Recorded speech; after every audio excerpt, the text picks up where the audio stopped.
महिलाएं शायद ही भाई पहली ऐसी स्पीसीज है जिनको चाहिए सब कुछ बट उनसे हो कुछ भी नहीं रहा। मतलब भाई 50% वोटिंग शेयर है उनके पास, उसके बावजूद भी भाई पॉलिटिक्स के अंदर, लोकसभा के अंदर सिर्फ 13.5% रिप्रेजेंटेशन है उनका। और ग्राउंड लेवल पर तो भाई ये हालात उनसे भी बुरे हैं। देश के अंदर भाई जो 31 चीफ मिनिस्टर्स काम कर रहे हैं उनके अंदर सिर्फ भाई एक महिला है। जो महिलाएं ग्राउंड पर काम कर रही है वुमेन एम्पावरमेंट के लिए, उनको भाई कोई सपोर्ट ही नहीं कर रहा। 50% वोटिंग शेयर होने के बाद भी भाई इनको ये तक नहीं पता कि ये लोकल इलेक्शंस के अंदर वोट किसको कर रही है। जो माता पिता बोल देते हैं भाई उनको ये वोट कर देती है और फिर बोलते हैं कि भाई हमारा रिप्रेजेंटेशन 50% चाहिए हमको। मतलब भाई हर चीज मांगने से नहीं मिल जाती। स्पोर्ट्स के अंदर इक्वल पे की बात कितने सालों से चलती आ रही है, बट उसके बावजूद भी भाई जो वुमेन स्पोर्ट्स है उसकी फॉलोइंग मेन स्पोर्ट्स के मुकाबले 100th भी नहीं है। भाई महिलाएं वुमेन स्पोर्ट्स को देखना ही नहीं चाह रही। और भाई बात करते हैं एंटरटेनमेंट की, बॉलीवुड की, जहां पर महिला व्यूअर्स बहुत ज्यादा है। इतनी व्यूअर्स होने के बावजूद भी भाई जो महिला एक्टर्स है उनको मेल एक्टर्स के मुकाबले 1/10 सैलरी भी नहीं दे रही। जिस सेम फिल्म के लिए मेल एक्टर को 50-100 करोड़ रुपए मिल रहे हैं, उसके चीज के लिए महिला एक्टर्स को 5-10 करोड़ रुपए मिल रहे हैं। क्यों? क्योंकि भाई महिलाएं कुछ करना चाह ही नहीं रही है। 90% महिलाओं को भाई पॉलिटिक्स के अंदर कोई इंटरेस्ट ही नहीं है। उनको ये नहीं पता देश के अंदर चल क्या रहा है, उनको ये नहीं पता कि भाई करंटली देश दुनिया के अंदर क्या हो रहा है, क्या चीजें चल रही है, करंट अफेयर्स के अंदर क्या चीजें हो रही है। बट भाई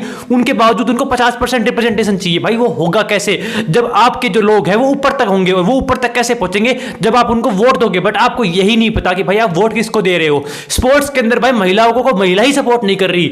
मतलब भाई वुमेन स्पोर्ट्स को भी मेंस देख रहे हैं, मेन स्पोर्ट्स को भी मेंस देख रहे हैं। मतलब भाई सिर्फ हर चीज की डिमांड रख दे देना, उसके बाद भाई किसी भी चीज पर स्ट्रगल करना ही नहीं है, सिर्फ डिमांड रखकर भूल जाना। मतलब भाई जैसे देश का युवा है वैसे ही भाई महिला है, इतना डम्ब, इतनी डम्ब कि भाई सिर्फ हर चीज की डिमांड रखनी है, किसी चीज के लिए स्ट्रगल हो ही नहीं रही है। भाई हर चीज मांगने से नहीं मिलती है, और मांगने से भाई चिल्लर ही मिलेगा।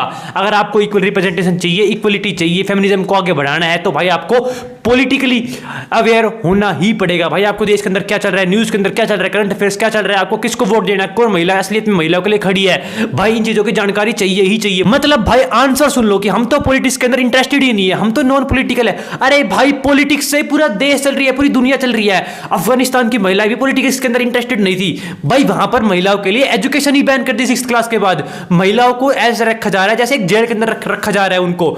मतलब भाई अगर आप पॉलिटिकली ही अवेयर नहीं हो तो भाई आप क्या समझ रहे हो। मतलब भाई पॉलिटिक्स हो गया, न्यूज हो गई, करंट अफेयर्स हो गया, जो इनकी पहली प्रायोरिटी होनी चाहिए, क्योंकि भाई महिलाएं पहले ही बहुत पीछे है। वो इनकी प्रायोरिटी में दूर दूर तक कभी है ही नहीं। और इनकी प्रायोरिटी है भाई वो चीजें जो कभी रियलिटी के अंदर एग्जिस्ट ही नहीं करती है। सारी हॉलीवुड की, बॉलीवुड की, सारी के ड्रामा हो गया, कॉन्सर्ट्स, म्यूजिक, जो कि भाई रियलिटी से कोसों दूर है। मतलब भाई मजाक बना के रखा हुआ है। सिर्फ हर चीज की डिमांड रखनी है, किसी चीज के लिए स्ट्रगल करना ही नहीं है। वाह भाई। और भाई मैं मजाक नहीं कर रहा, मेरी वीडियो का एग्जांपल यूज कर लो, चाहे मेरे को गाली पकड़ लो, बट भाई कुछ तो करो।